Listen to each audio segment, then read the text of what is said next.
This is Tractor Tuesday Live, hosted by sixth-generation Nebraska farmer and Tractor Tuesday founder Zach Bosley and Scott Anderson, owner of New Age Ag Supply.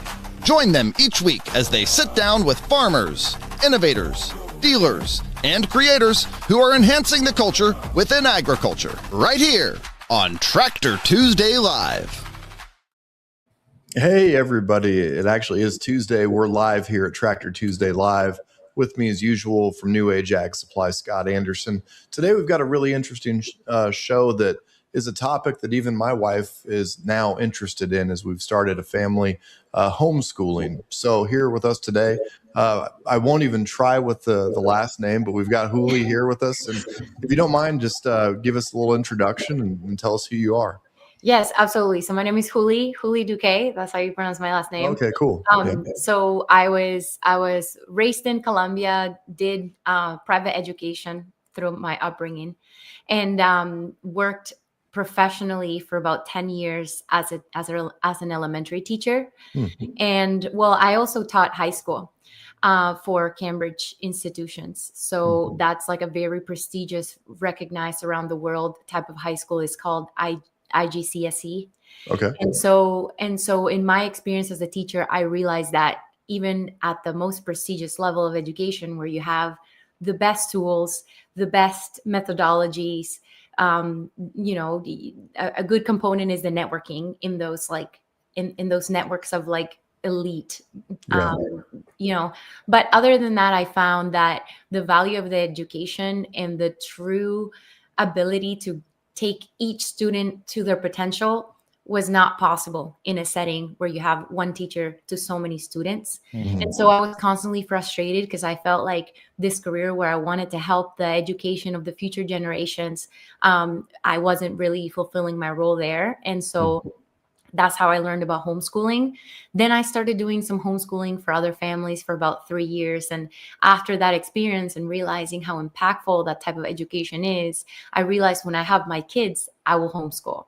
Yeah. And so once I became a mom, I started looking into the programs and I didn't find anything that was like fulfilled all of my standards because I had good experience in education. So once that was the case, I realized that I needed to create my own program. And as I was doing that, I started meeting so many other parents that needed the same and that were struggling.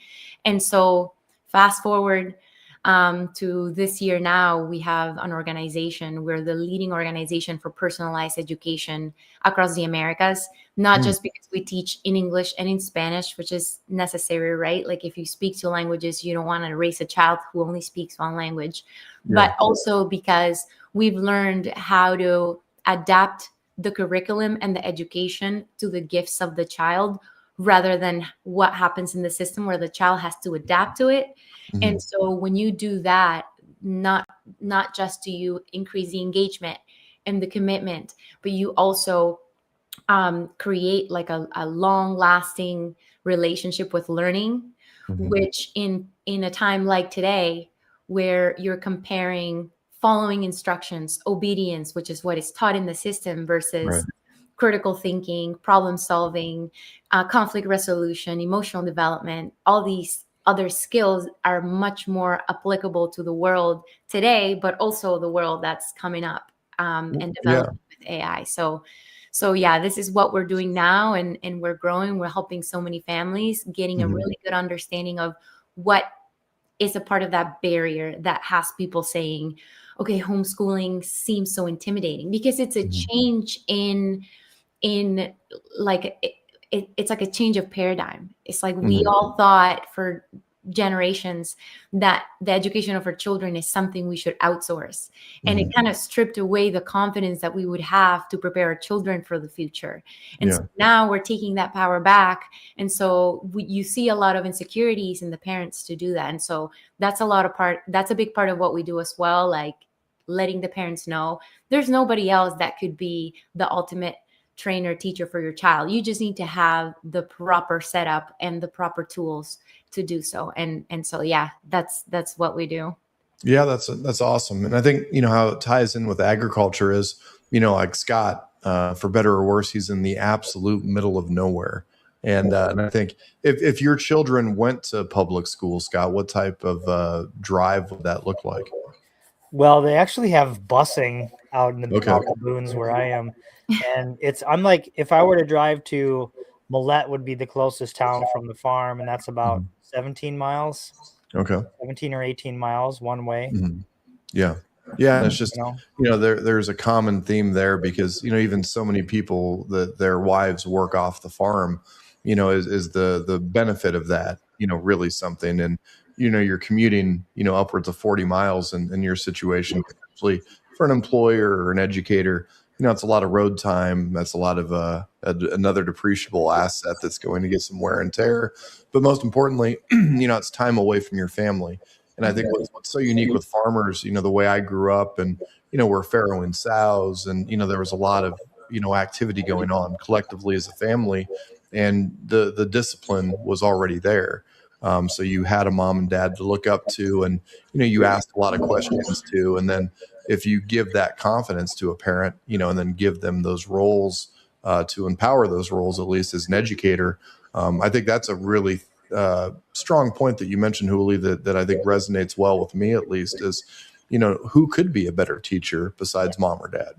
Yes. And I think it's important to understand that, yes, it's going to be harder at first when you have little kids and they're not like trained to listen to the instructions that you're giving them all the time, or have the skills developed that they need to actually be useful in the field or in the tasks that you have them doing in the world of an agricultural family. But I think it's like everything. When you put an investment up front, you always get a payback on the long term that is worth it.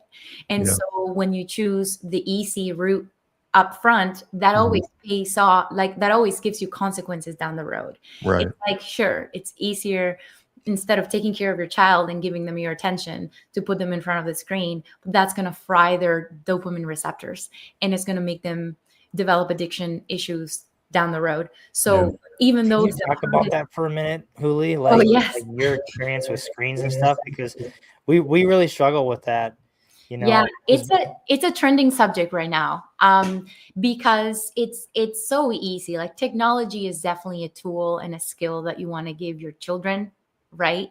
But I think the Health Association in Spain says that a child should not have exposure to a screen up until 6 years old and on. And at that point should be an hour a day max.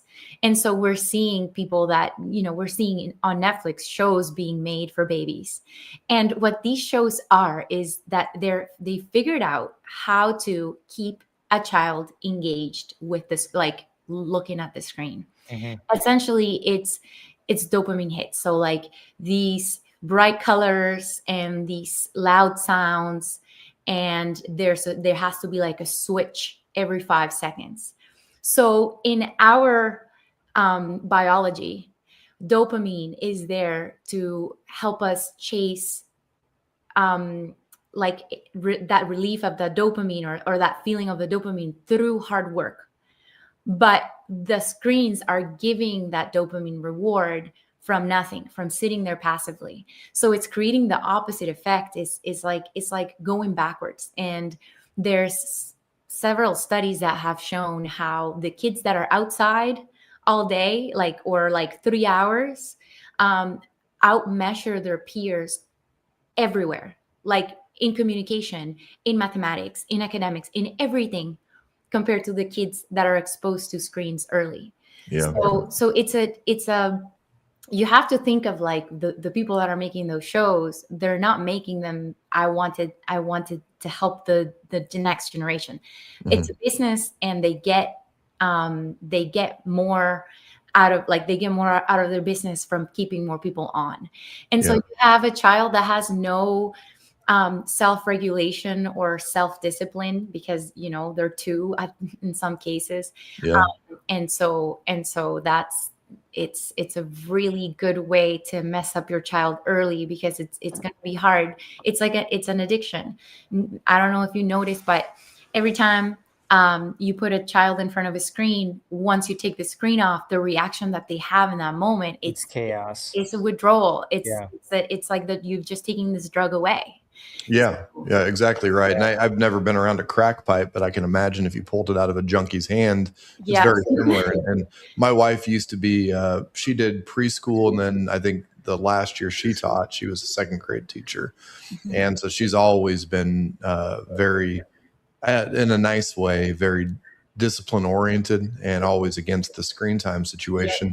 So our children, we do not watch any TV. You know, we've got like a Tony box. They can listen to some audiobooks. They can listen to the Great Farm Kids radio. You know, there's a few things out there that they can get some audio or audible stimulation. But if we do, you know, get one of them in front of the television, that's why my son loves going to the barber shop, because the TV's on. Yeah. So he gets his hair cut, and then next thing you know, he's dang near having a tantrum because it's time to go, and he's never really seen that episode of Bluey, you know. And so even just that little hit, if you will, of 5 to 15 minutes of screen time is that impactful, because It's hard to avoid it completely, but Bluey is actually one of the better shows that you can expose your children to, because it doesn't have that like 5-second switch and dopamine hit. It's like slower. It's like pastel colors. And I think that the producers of that show really made them in mind with like teaching children about like day-to-day interactions, like how to deal with them better. So Bluey is actually one of the better shows. Like if you have to at any point show your little kid a show, Bluey is a good one.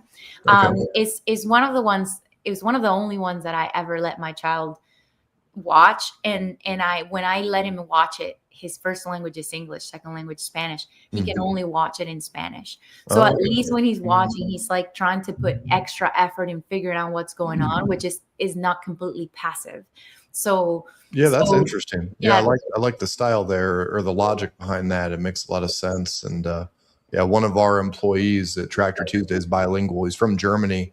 And so I think he tries to make that a balance of, well, hey, we don't want to lose, you know, sight of the mother language, if you will. So let's just try to integrate that, and maybe a reward of that stimulation, you know, and maybe it's another good point for other children and their parents that are trying to get them into other languages. Maybe that is a good way to reward it. I've never even thought of that. Yeah, no, I think languages is something that you do have to keep a consistent rhythm with, because you lose them. Like I used to be fluent in Italian, lost it because I don't have anybody to practice with. Yeah. So it is something that if you're wanting your child to grow with a second language, you have to have some sort of plan, you know, and visit it consistently to see results over time. Yeah. And you know, I heard about some of the other shows, and I you know, I don't want to slander anybody else, but you know, like Coco Melon, for example, is so overstimulating. They say that, yeah, it's a big red flag. Do not, you know, let your children watch. Is there any other content while we're on this topic that outside of Bluey that might be okay? Yeah. Outside of Bluey, like I would have to come back to you for that one, because I'm not like a screen, like a at all like you. Like I don't really allow it very much. Okay. If I ever do like a movie on the weekend, it's going to be like usually not one of the animated movies. It's going to be like an adult movie, like older, like 90s, 2000s. They were slower, and the dialogue was more complicated, because now the movies are made so that you can understand them while you're doing other things. So everything is being dumbed down. Well, so if you're not scrolling, are you even watching TV? Right. You know, I mean, that's we're multitasking our own degeneracy here, you know, with these screens. Yeah. So the movies, so I like old school movies, obviously, that are age appropriate, because they have more of a story, more of a complicated dialogue, and less of a like action dopamine all the time. It's like you really have to focus to understand and see what's going on. But as far as the ones like that are very important to avoid is like Roblox and like I think there's another one. It's so ironic. It's called Brain Rot. Oh wow. And so beautiful name. Those are super popular video games. And the reason is they're very addictive. Like the video games back in our day, like I grew up in the 90s, in the early 90s, and the video games back then were actually hard. Like I used to play video games as a kid. Like I don't know, like the knowledge of my parents at the time, whatever. I used to play video games like Super Nintendo and all of those video games. You actually have to work really hard. And then if you lose like halfway, you have to start over from the beginning. Right. Like the games today, it's like it's so easy to gain points and get that dopamine hit, and then you can save at any point. So like that hard work ethic that used to come with video games is not in the newer ones. So I guess that's another thing. Like if your kid is into video games, maybe you can like cancel out all of the newer ones and just keep them into the old school video games. They're much better for like protecting the dopamine receptors. Yeah. And if this whole thing's a simulation and we could all start a cult, I think what I'd like to do is start a cult how I grew up. Basically you start off with an Atari, maybe you evolve up to a regular Nintendo or a Sega Genesis, and then maybe at the grand ending of the child's age span is maybe Super Nintendo. And that's the type of technology, because that's kind of our motto inside of our house is, there is no Wi-Fi. Everything is direct power over Ethernet. And we do have Wi-Fi for the weight room, if you will, but that's just on and off when we're in that room. And again, I think that's a great point, even on any sort of media consumption. Kick it back to the 90s or the late 80s. It is way less stimulating. And then even just the resolution. I mean, these screens are so high definition, and I've never really looked into the true science of like flicker rates and everything else that's associated there, but it cannot be good for eye development. Well, the thing is, because it's so similar to reality, then it depreciates the perception of reality, right? Like all of a sudden people don't really see the extended value that there is in having real life interaction because they can get it from the phone. Right. And so the thing with social media is a huge, like there's been shows on that. It's been banned from countries in Europe, like for all teenagers, even like social media is it's forbidden. Okay. So I can't name what country that is. I think it was Australia that became the first one to ban it completely for teenagers. Okay. But it's just like this is all new technology. So it's like the facts are just starting to come out of how deteriorating it can be for children and for teenagers. Yeah. So it's like, you don't want to be a guinea pig to these type of things. And going back to what you're like, the way that you're living and the way that you're raising your children is they're going to see much more value in the things that you are doing, that their parents are doing, because there's less distraction. They're going to focus on what's in front of them. And so, that's very important. I was telling you earlier, the main reason I wanted to have a conversation with you guys is because I think it's very important for your community, for agricultural families to understand how important it is that your practices don't get lost. Like I was reading some stats and I have them written down here, so I'll read them to you. Please. It's a 92 million jobs will disappear by 2030 and 170 million new will be created. So 1 out of every 5 jobs is going to change, and 59% of people are going to go back into new training to be able to continue to be employed. And so when I was reading reading the list of the jobs that will be created the most, there are in agriculture, in logistic jobs, in project management, in directing operations, transportation, construction. So these are all skills that you can teach your kids in what you do day in, day out in your operations. Okay. And I think that training and those skills are going to set them apart in the future that's coming. The skills that we need to be building are adaptability, problem solving, critical thinking, curiosity. All of those skills are scratched off in the public education system. Like literally, if a child has curiosity, they raise their hand, questions at the end. If they because they're getting a grade for whatever it is that they're doing, they're not going to choose the challenge, the risk taking. They're going to choose the easy one so they can get a good grade for it. That's opposite of what works in the real world. So in order to prepare our children for a promising future, it's almost like you have to go against the grain, as you probably know, as agricultural leaders, right? So I think it's important for people like in your community, like you, to be considering homeschooling, because that's the way that you can take that power back in making sure that you're really raising them for a successful future. Yeah, and I definitely think more folks in ag are open to the idea of it. There was that thought, I was born in the early 80s, and, a lot of the homeschool kids around here, they were always socially awkward. I think that there was a reason why that was said, because there was a little bit of truth to it. It was so rare, and I bet you might know some of these statistics, but the number of kids per capita that were even from a homeschool situation, but it might have been a little bit more dense in Kansas and then in parts of Nebraska, where they've got a little bit more support. Even for within athletics, they've got these homeschool basketball tournaments, they've got different camps and what have you. So I think that always helps, and it's something that my wife and myself have always worried about is, we're at the farm. There's just a lot of home activity, but how do we get our kids, interacting with more children their age? And I think that was always a concern, with what's going on. And I think for better or worse, thankfully, more recently, it seems, and I won't say it by the name, but around 2020, there was something that allegedly went down that I think it got people really open-minded to different and, more alternatives, if you will. So I think they got to test it out for themselves. And a lot of the parents who were still doing like the virtual school through the school, but at home, realized how much their kids were actually not learning. Right. Another thing, because you were talking about the social skill. Yeah. It's like, that was definitely a thing. Like, homeschool kids were perceived in the 80s as weirdos.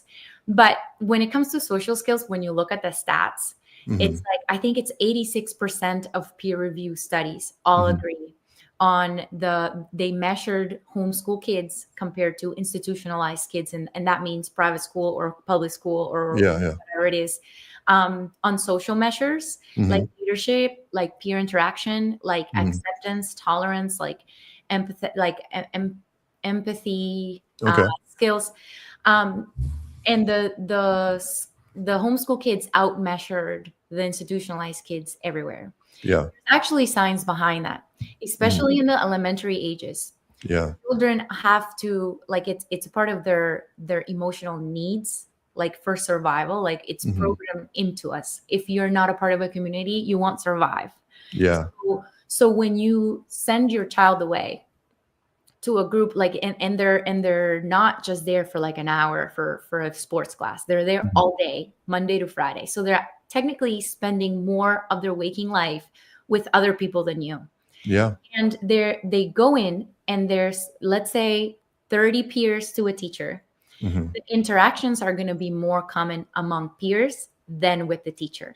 So students learn, like kids learn from what they see. So they're not learning from the teacher how to behave socially. They're learning from the other peers. And what starts to happen is they learn that in order to fit in, many times they have to do what the friend is doing. Essentially, they're learning to silence their authenticity, who they are, so that they can fit in. And that can look good in the outside, like it's a kid that everybody likes because they'll tell you what you want them to tell you. Right. But in the inside, it creates a lot of social anxiety because they're silencing themselves constantly, and that just doesn't grow well. Yeah. So, imagine if Elon Musk or Steve Jobs were bashful. Public schools. Right? Those are not the world changers. And so you kind of need people that have different type of thoughts, that are willing to disturb the system a little bit to find something better. Not for the sake of disturbing it, but for the sake of presenting an idea that you feel inside of you is authentic. It's like you see value in it. And that's something that most institutionalized kids don't have, whereas the homeschool kids do have it. And then there's another difference. In the school, all these cliques form. And so kids that go to school are kind of like indoctrinated in that system where it's like, if you're not like us, you're rejected, right? Yeah. Homeschool kids are not that way because they've always been allowed to be themselves. So they're okay with other people being themselves. Like in their mind, it doesn't exist this hierarchy of this social hierarchy. So I think that, maybe the perception of a homeschool kid being weird back then was because we lived in that, it's very fresh of the industrialization, where it's like everybody wanted to be the same. Everybody needed to be the same. Yeah. Everybody is just like following the status quo. Like you go to school, you get a job, you go to university, you get a job, then you have a good living. That's not the case anymore. Yeah. And so there's so many different, like there's the economic decentralization that is happening. There's so much, like you need critical thinkers. You need people who have different, like you don't want everyone thinking the same way. You want people offering ideas from new perspectives to be able to grow into, evolve into better systems. So socialization is actually proven to be higher among homeschool kids than it is among institutionalized kids, because you get more adult supervision and role models around you that guide you in the proper way. Now, I do think naturally kids like hanging out with other kids, because adults don't like playing as much, and play is important for children. Yeah. But I think when it comes to exposing your kids to other kids, you definitely want it to be in an environment that is controlled, and in a way that the other kids are never going to be more important than the family. Where it's like, if you do that in the setting of public school system, they will eventually become more important because they see them more, right? They have to interact with them more. So if you want your values to prevail over, the values of the group of kids that they hang out at public school, you have no idea what the values of those parents are, or, then homeschool is better. And then for socialization, because you're saying like you're worried about, you do want them exposed to other kids.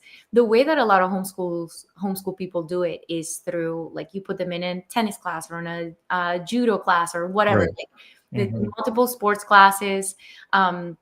You can participate in community events. Socialization with people of different ages is also very good, because it's more life applicable.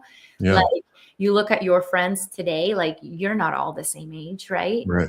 People on your team, like they're not all the same age. You want to have the ability to interact with different age people. Yeah, exactly. Circle.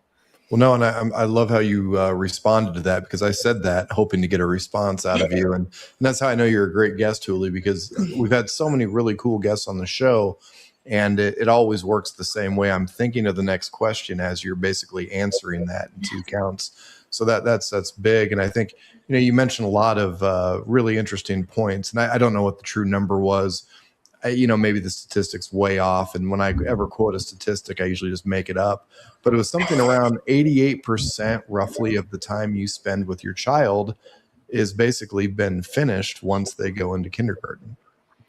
Well, if it's in the public school system. In the public school space, exactly. Yes. I mean, it's just, that's really sad, because, our oldest will be 4, at the end of April. And it's like, how the heck is Julian already 4? And the time goes so quick. And then if that was the situation, if we were having him go to preschool 5 days a week, and we'd basically already be, the majority of our time with him would be spent. I don't know how rebellious you are here on the podcast, so I'll try not to be too controversial, but we're pretty rebellious. Yeah. I think there's a lot of systems in our modern society that are built around breaking up the family. Like hyper independence, like not necessarily like it's like people have shame over continuing the legacy of their parents. Like there's no shame in that. That's something that your generations before you built and worked hard. Like, why would you start all over from scratch? You have a supportive group of people that have already like taken you this far. Right. And so I think that the school system is one of them. Like there's a lot of like the whole, when you have a baby and then you have a maternity leave for a year, and then you have to like go back to work as a mother, and you send your kid to daycare, right? And there's so many studies on how daycare is detrimental for children. And it's like in that moment, the intuition of the mother. I've never met a mom that was going through that change of like maternity leave is over and I have to send my child away, that wasn't heartbroken. Well, I've got one example, and you must be in Canada, because in the United States, they only get about 90 days of maternity leave. And one of my wife's friends, and I doubt the husband's going to watch, and who cares? But, the whole thing is the wife said, I just can't wait to get back to a normal routine. Like and what she meant by that was let's get this kid in daycare already. I got to go back to being a nurse. And you know, that obviously exists. common. There's always two perspectives to a situation, but I think that's a prime example of how our society has been stripped from family values. Yeah, very much systematically. And I think there's a lot of truth to that. And it's just, and as far as how wild and disruptive we are, I do self-censor myself like 90% of the time in the show. I just made that up too. But it's just, I want to scream all these types of things. But, at the end of the day, we've got to run a business, but our business is very much disruptive in the industry. So we see this establishment type system, and we are actively disrupting it every single day.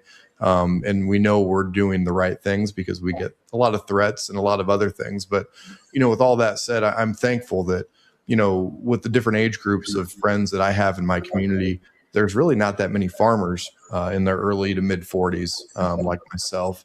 And the majority of them are kind of in their early 30s. And that's, kind of my wife's age group there. So it's interesting. They all are having children with, me and my advanced age, but I can see the different styles of parenting. And, thank goodness I didn't have children when I was younger, because I may not have been as open to some of these concepts. And, back to the point, well, when I was a kid, the homeschool kids were all weird. Well, yeah, because they weren't in the system. Yeah, and because you've been indoctrinated at this point. Exactly. They weren't brainwashed like I was. You think that the riches of life come from working yourself to the ground with no, like a lot of people work for the weekend or work for retirement. And then in retirement, like your kids have already grown up. Like all the good things of life have already passed. Right. And so I think it's important to know, like, for example, me in my business, like I run an organization. I have 17 people on my team. It's busy, my work, but I actually have a schedule where I only do like meetings and like certain days of the week. And then I have 3 days of the week that are fully dedicated to, being in my family and being with my child. And sure, projects take longer, but I don't mind, because this is what life is about. It's like my career is not the most important thing in my life. It's my family and my career. Right. So I think it's important to find a balance, and it's definitely a fight. Like you feel the tug every day from that like corporate machine or capitalistic machine pulling you in the direction of like, keep your family away and focus on the rat race, and so I think that's a conscious decision that we all have to make to redirect our efforts towards what nourishes our souls or our hearts. How do you balance that then, right? Like my wife is a stay-at-home mom, right? So she has nothing pulling her away from the kids. However, we have 3 little kids at home, 6, 4, and 1.5, and she's 8.5 months pregnant right now with a 5th kid. We have one child. Congratulations. Old. Thanks. But first of all, like somebody who's going to commit to this, how do they manage their day so that they can get the cooking and the cleaning and all the other stuff done? Yep. And do proper homeschooling, especially with multiple kids in different age groups, right? Because Wolfgang is 6, Serena's 4, and they're almost at the same level, because Serena really likes the homeschool stuff. Wolfie hates it. So we started later with him. Yeah. But it's like, how do you balance this and humanity as mom? Before I forget, I do want to say that it's very common for boys to be a lot more kinesthetic. So girls always fly through like the reading and writing and the mathematical part of it, but that doesn't mean that other skills like the critical thinking or the kinesthetic abilities, or it doesn't mean that. You said your oldest son, Wolfie, you call him? Yeah, Wolfgang is his name. Yeah, I love that. It doesn't mean that he's behind. He just has different talents, but we're so used to measuring kids only on the academics, right? And that's where my organization is different, because what you refer to as personalized education, there's 7 different types of intelligences. Linguistic and logical mathematical is just 2 of them. There's 5 others. Interpersonal, intrapersonal. Actually, there's I've been reading articles on the importance of metacognition. Like the people that are considered the most successful, the most impactful, the leaders of the biggest organizations, they're all very high in metacognition, which is intrapersonal intelligence. It means that you're able to analyze yourself, see what you did right, what you did wrong, and then do it better the next time.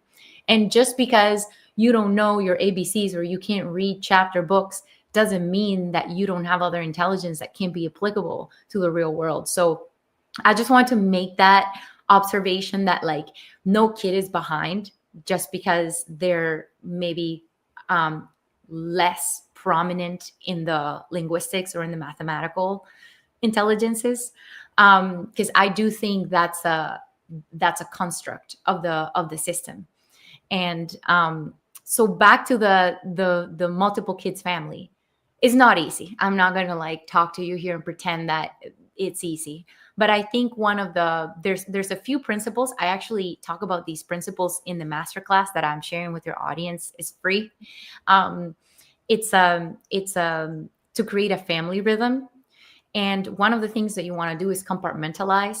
So for example, she can do the laundry and the meal prep on one day or on 2 days of the week.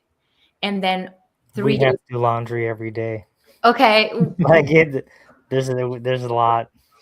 Okay. Well, maybe the laundry is something you do every day, but other things that you can compartmentalize, like meal prep or chores around the house, like, you know, so you kind of put those ones together into say 2 days or 3 days.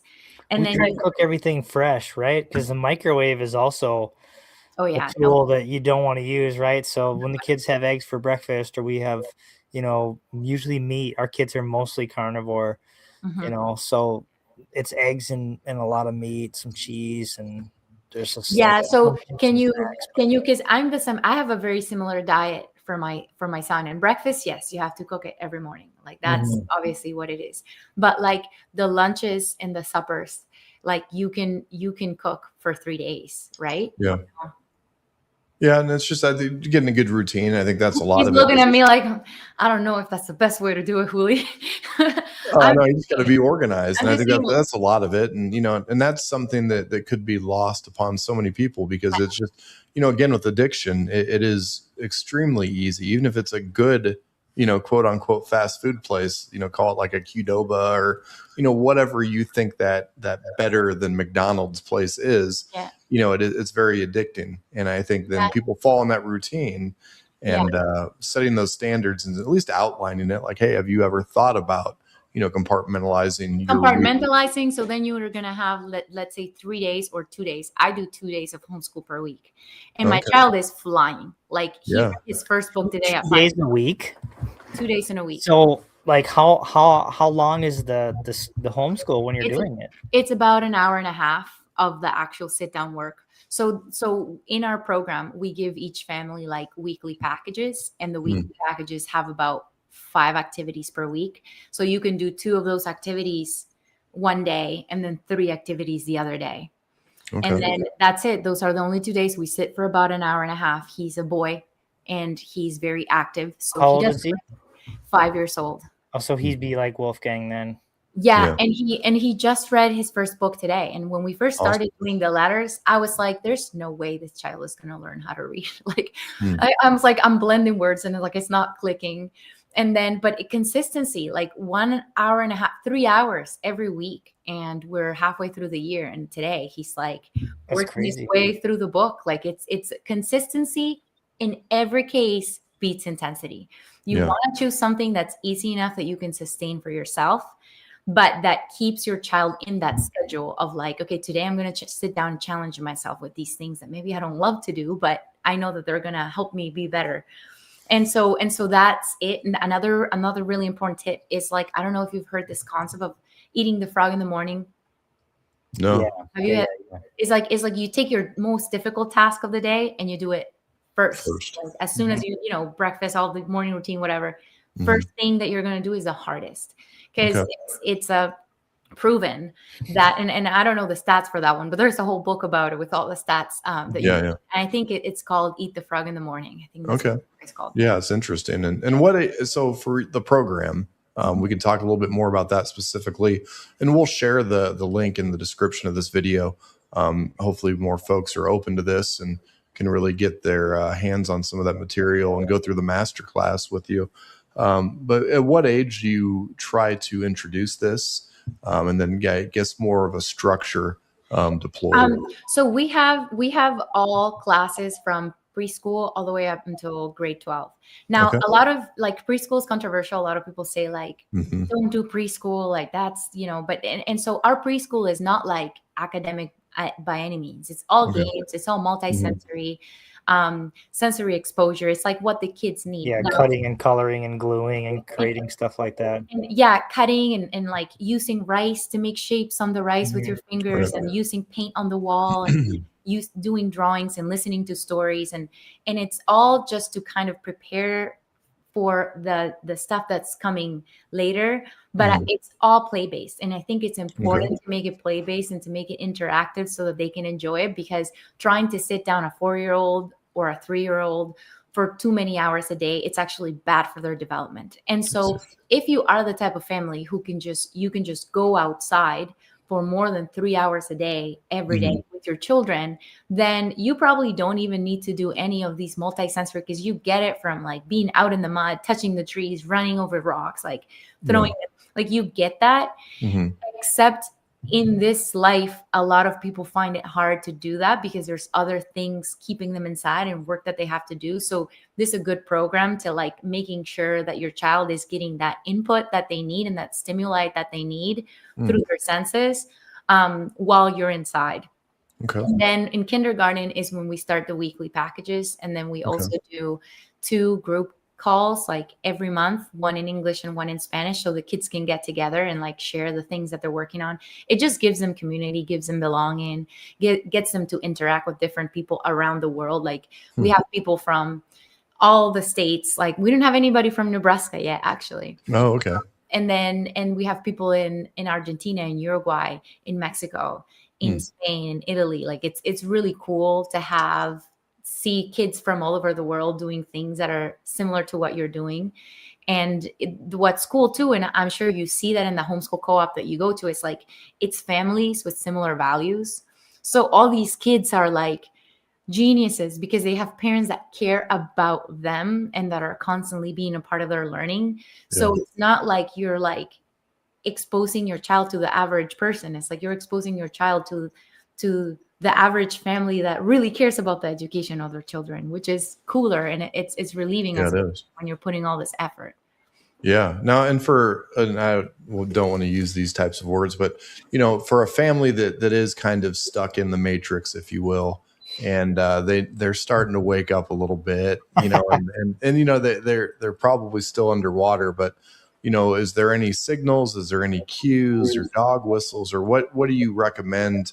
Because I know how the young farmers are, and they'll Yeah. laugh when they watch this because they're like, God dang you! Well, you were saying 5 years ago, we just thought you were crazy, but you said it in Yeah. a way that was so funny that we had to kind of not just fully reject it, like on its face. And is there a way to break this to some people? Because I think there is a little bit of sticker shock, I think, when it comes to just changing.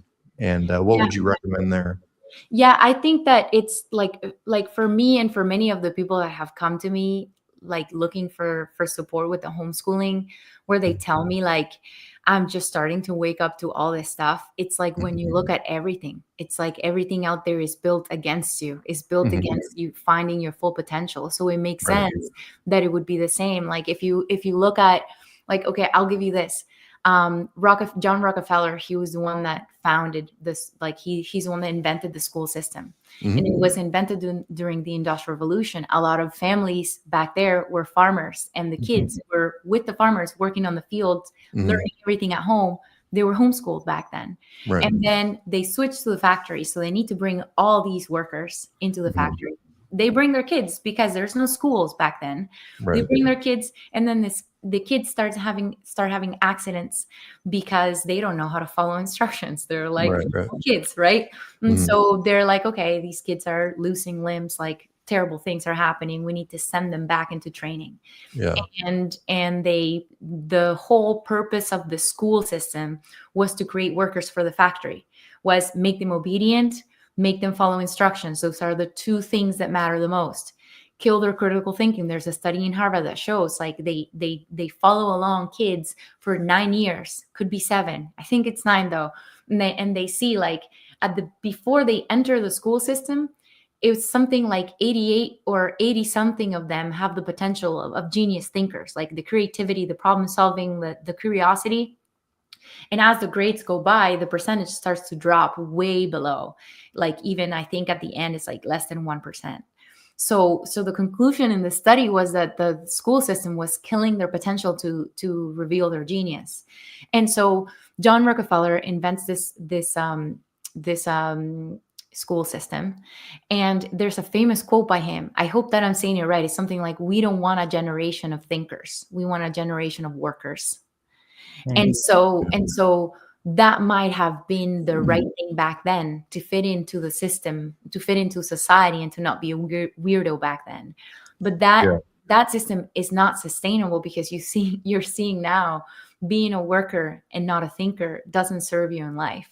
So you can keep going down that route, and you can keep taking the pharmaceuticals and the bad food and all the things that the system is telling you to do. But eventually you're going to come around and realize that wasn't built for your benefit. And so I don't know if that helps anybody stuck in the matrix, but it does help to step back and like reassess, where are my priorities, and do I really need to be on this constant rat race? Like, what am I chasing here? And it's, the common statement by a lot of farmers is, well, my wife's got to work. In a lot of cases, they work in education because we need the health insurance, and I sympathize, and I understand, and I can nod my head really well too. But, I mean, some of these families, it's a break-even task at best, what they're getting out of, their wives or their husbands working. I even know a family that the husband stays at home because the wife is, I don't know, a pharmacist or something to that, effect, where it makes sense, and the dad stays at home. But, I think traditionally it, to me, makes the most sense. But yeah, a lot of these, savings these family get, at least, talking about money here, it's basically a break-even endeavor. Well, so she's running around. I saw this meme and it said something to the effect that, my wife works full time. So basically we can afford to pay somebody else to raise our kids. Right. Exactly. Because that's what I was going to say. It's like, if you send your child to school so you can go to work, like, well, you still have like an after school block that you have to cover. Yeah. So a lot of the parents then have to send them to an after school program that they do have to pay for. But Houlie, what about breakfast? You better send them to a preschool program too. And by preschool, I mean so basically it's from around in my neck of the woods. It's about 6:30 a.m. to about 5:30 p.m. And then if you're lucky, then the kid might be able to see dad and give him a high five. I think those are all excuses. Like, I think if you're in that situation, you're knee deep into a system that's trapping you. You're not living in freedom. Like, I'm gonna tell you this. I was a single mom with no support. It was in the middle of the pandemic. So my immigration documents like got frozen for a long time. So I didn't even have a work permit. And I had to figure out, like, I had to work for companies in Colombia where I could legally work and paid in this this diminished currency, paying Canadian dollars. And I figured out I raised a business and raised my child. So I think that, if you depend on those lifestyles to be able to make it by, like, is that your end goal? Like, you want to make it by, like, there's other ways of doing things. You can you always are going to have to invest up front. So you're going to have to, at some point, lose something, cut the luxuries in some places, and then build from the ground something that actually gives you more fulfillment. And that, I think that's a decision of every person. But yeah, you can find excuses. It's like the end story that I'm hearing is like, I am a victim to the system. I have no freedom. I can't do that. Okay, fine. Exactly. That's your story. That's your story. You're out there. There's nothing you can do if you say so. Well, and I'd love to say this, in Nebraska used to be our state tourism motto was, we're not for everybody, and I think that could be a part of this as well. Yeah, maybe homeschooling isn't for everybody, but if I could dictate the future of my children, I would love them to, marry X, Y, and Z. And then there's basically one key criterion I can't say out loud, if I could dictate this, I wouldn't allow them, but there's a couple of things there. And so I think that's what's interesting. And the hard thing is it's not our job to save the world. Right. And it's right. And that's a hard thing, for me to accept, because it's just, now that I have children, I'm more accepting of things I can't control. And I've never been a control freak, mind you, but it's just, God, you don't know this? Figure it, and it's just, you want to scream it and yell it at the world. But, when that person is going down the street and they're heading to McDonald's, I mean, at this point, if you're still going through McDonald's, I just, maybe your equipment and Tractor Tuesday. It reminds me of that quote from Caddyshack when the kid goes and tries to ask the rich guy for money for college, and he's like, "Well, the world needs ditch diggers too." Yeah. If you're not gonna strive for success and for change and for developing your children, your progeny, your future, your legacy, then you're just gonna end up being the same trash that 90% of the world is. Well, and that's the sad thing about it is I don't know if it was this obvious in the 80s or the 90s. And I think, maybe the way out of it, if you will, is if mom or dad had a business back then, but even all of business has been disrupted to the point where, it's almost easier to go with the flow. I mean, Scott and me could have done, what we do in sales and marketing just with a bigger guy and just had a salary and just, been a part of their system. And I'm sure, Houlie, you could have just, gotten a job easier. They probably could have even helped with your, immigration and even visa status if you just would have worked for the big public schools and, did those things that they told you to do. It would have been a lot easier up front. And it's just like, well, I have no choice. I have to do this because it was mandated. And if I don't do that, then I'm going to lose my job. And again, once you accept and you allow yourself to be basically under a thumb, if you will, it is really hard to get out of that because you're all into that system. And kind of the fun thing is more of the people that are open to homeschooling, they're all out. They're out. They have more freedom in their lives, and that's why they don't like the ways of the system that traps you in. Yeah. I will say though, like there's states like, for example, Florida. Mm-hmm. Florida is booming right now with educational choice because it's part of the capitalistic system, I guess. There's so many low performing schools. Mm-hmm. So low performing schools are losing money and they're putting the money back into a program. They call it, they're going to roll it out, I think, through all of the states or most of them, because it's already in like 18 states. Mm. It's called the ESA program, the Educational Savings Account. Mm-hmm.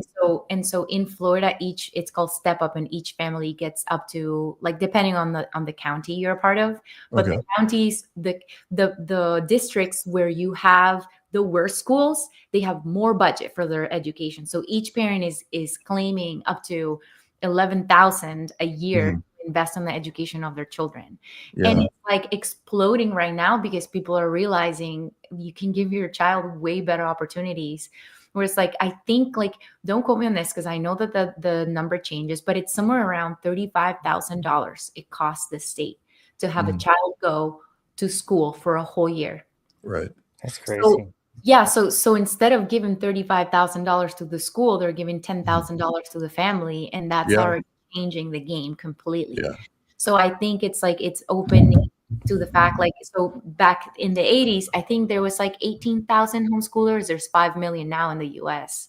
So if I got my real estate taxes back, if I homeschooled, I mean, if that was connected, because a lot of our real estate taxes are connected to the public school system, and we're homeschooling, right? So we're not using that. If I could get a refund, if I'm not sending my child to school of whatever per year, I bet you would see a total 100% turnaround in homeschooling versus public schools. That's another thing that's crazy in the States. Like your house, your real estate earns a 20% premium or something like that based on the performance of the school district.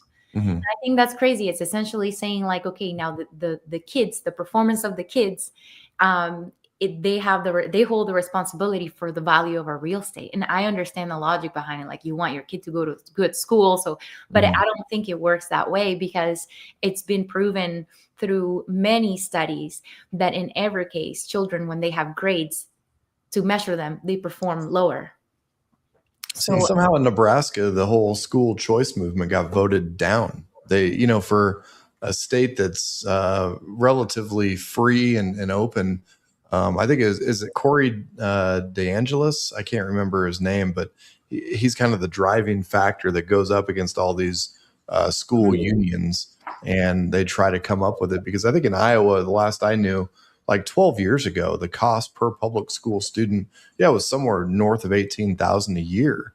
But then the average private school or homeschool situation was less than a third of that, cost.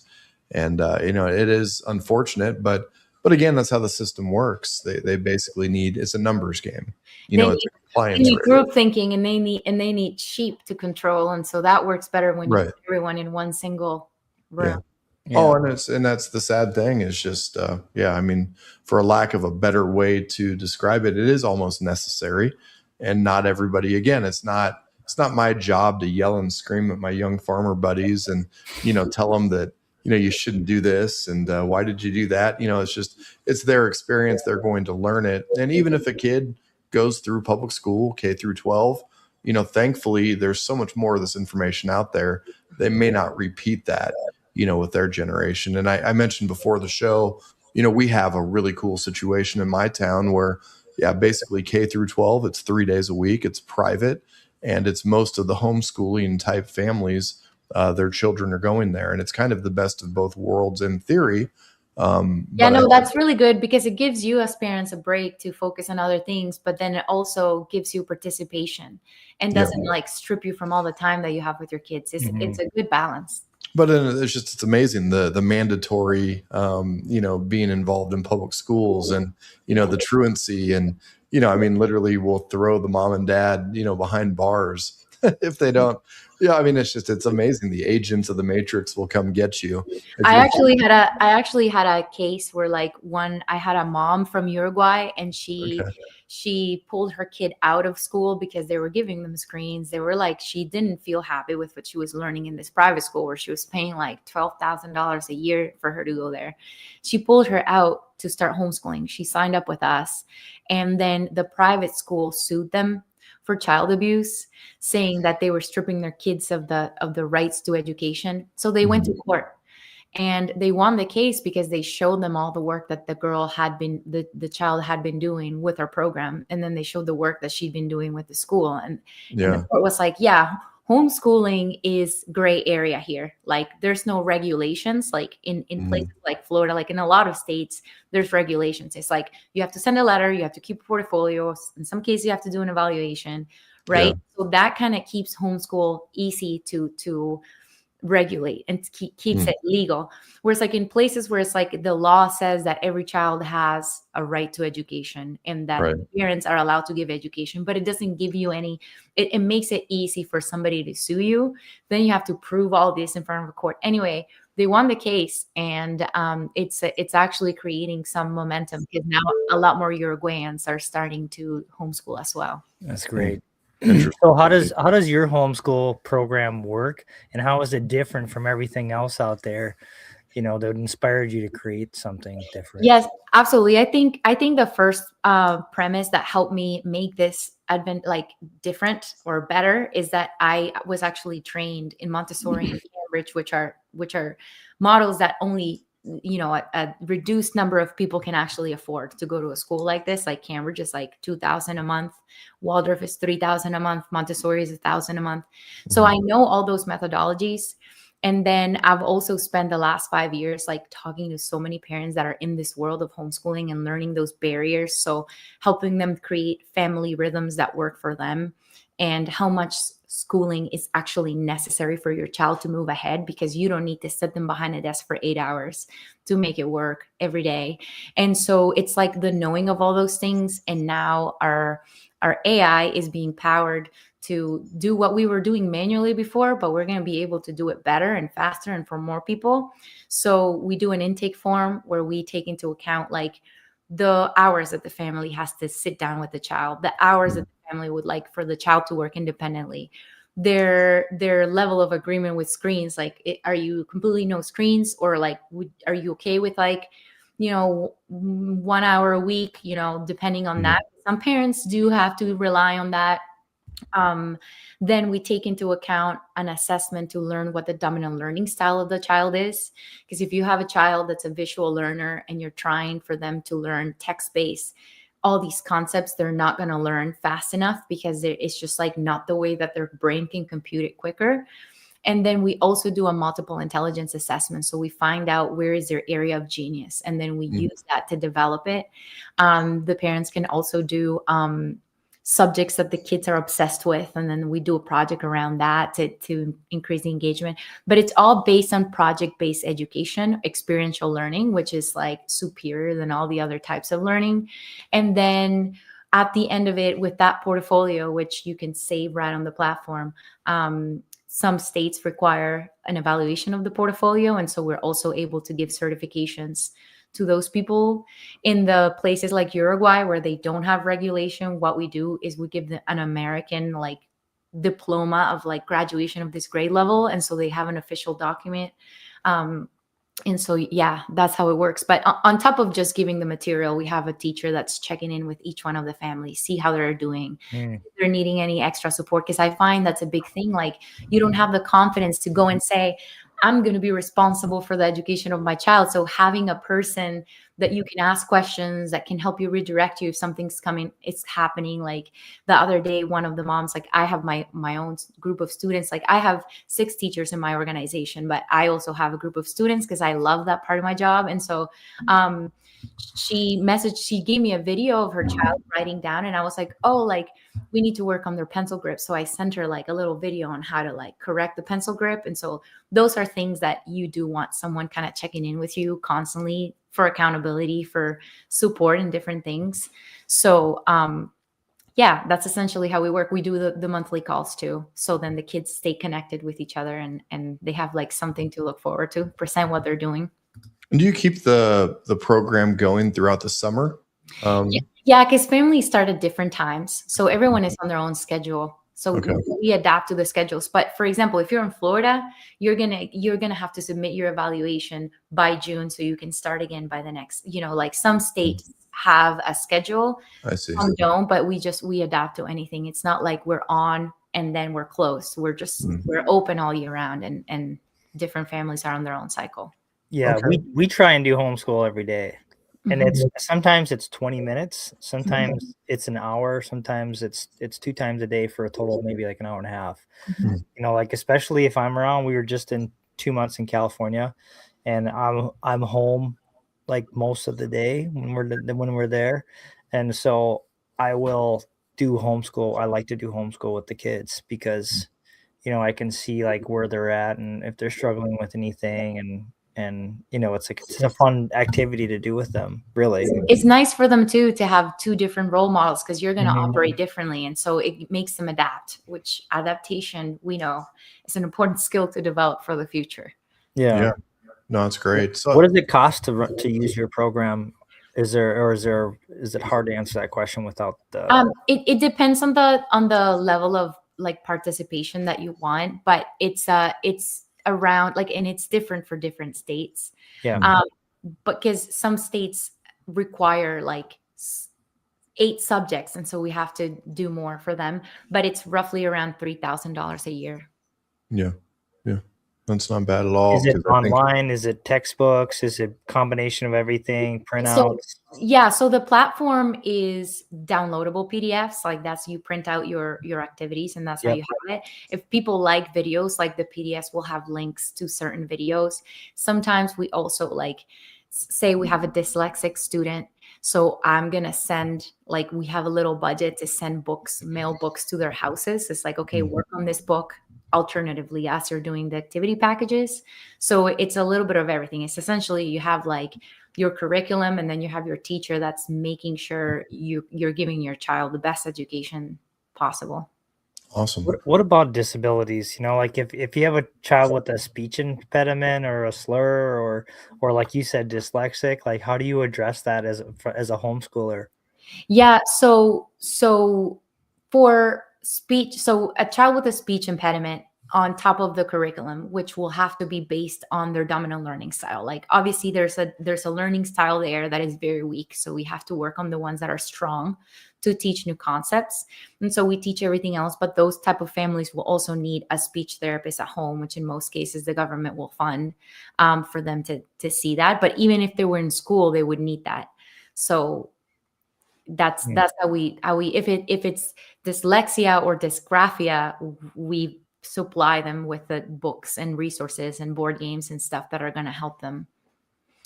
Okay. Yeah, great. And so is there like a vaccine mandate they have to? I'm joking. All right. So real quick, before we get too, far down here, I guess for the parents that may be interested that are watching, what is the next step if they want to look into all the things that you're offering? Yeah, there's like a big list of questions that homeschoolers have when they're looking into homeschooling, or parents have when they're looking into homeschooling. And so that's why I created the free masterclass.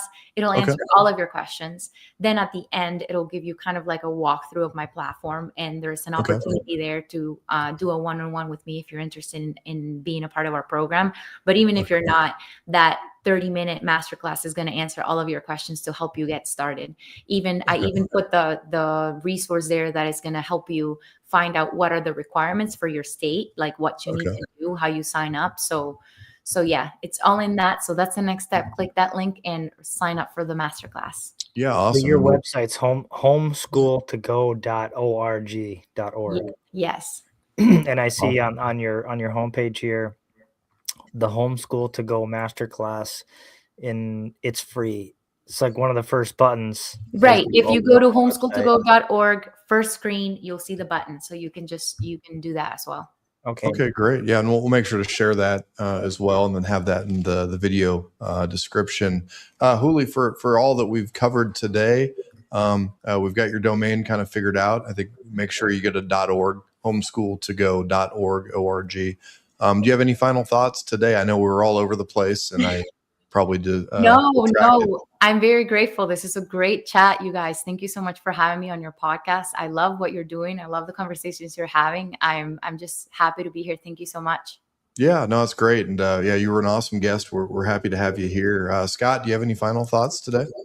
I mean, if you haven't figured out it yet, Zach and I don't do the ordinary program. And I think, I love it. By our guest, the carnivore guy, homeschooling, like we're way off the beaten path. And, I just appreciate you coming on, Houlie, and sharing, because it's so nice to control your kids' education and influence it and be part of their life in that way, that it's just, there's got to be more people that come to that conclusion. And I think they will, but just like everything else, it's not for everybody. And so is Tractor Tuesday. We're not for everybody. If you want to keep paying the same old publisher, and I think maybe Scott probably still does, but tens of thousands of dollars a year for literally clicking a mouse, go ahead and do that. And if you want to give an auctioneer 10 to 12% for clicking a mouse, go ahead and do that too.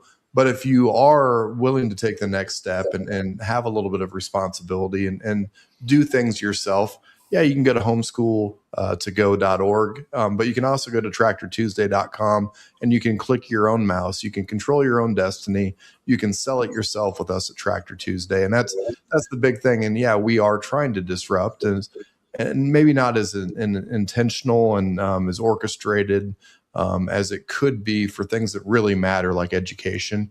But in our own way, we're trying to empower our users, and we're more of a community-driven marketplace, if you will. So you can sell it yourself for free at Tractor Tuesday. Don't forget that.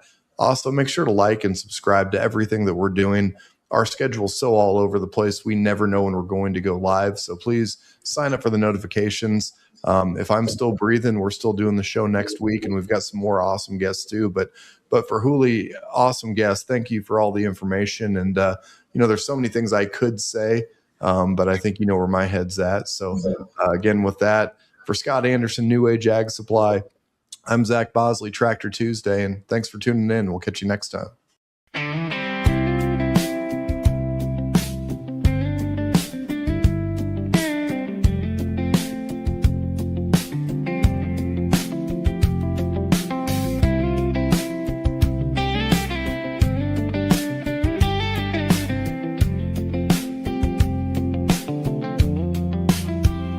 till the soil